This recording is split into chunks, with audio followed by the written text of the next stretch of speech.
Congressman Ben Cline. He is on the House Judiciary Committee. Sir, thank you for joining us. You're on the very committee where we had thought we might see Bob Mueller come and testify next week. Now we're hearing that's not going to happen. Why is that?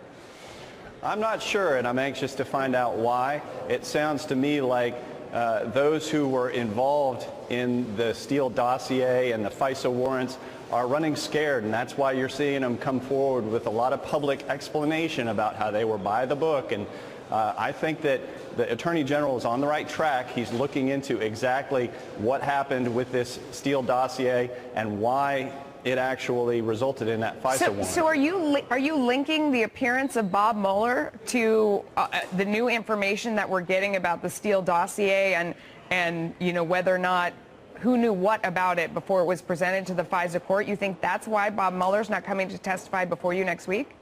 No, I do think that the Democrats are realizing that if Mueller is given the opportunity to testify, that our side is going to have just as many questions as their side, and our side is going to be asking about how this came to pass, how the FISA warrants got issued, what evidence they had in addition to the Steele dossier, because now we're finding out today that Steele actually met with officials at the Department of State and that they had doubts about the veracity of the Steele dossier at the very beginning. No, I know exactly what you're talking about, and I want to pursue that in a second, but I just want to nail down the other thing first. Do you think that Chairman Nadler pulled the invitation to Bob Mueller because he was afraid of what you guys were all going to ask Bob Mueller about the FISA warrant?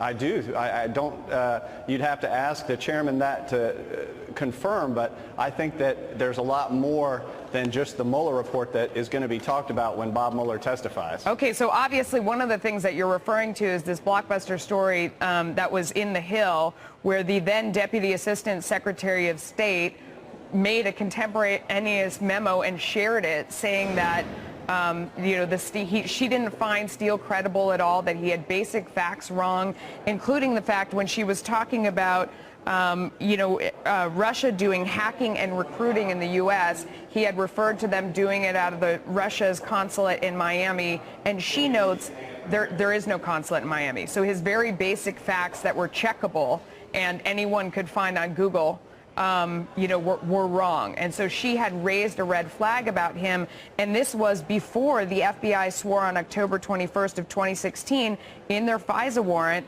that they had determined that their source was reliable and they were unaware of any derogatory information pertaining to their informant.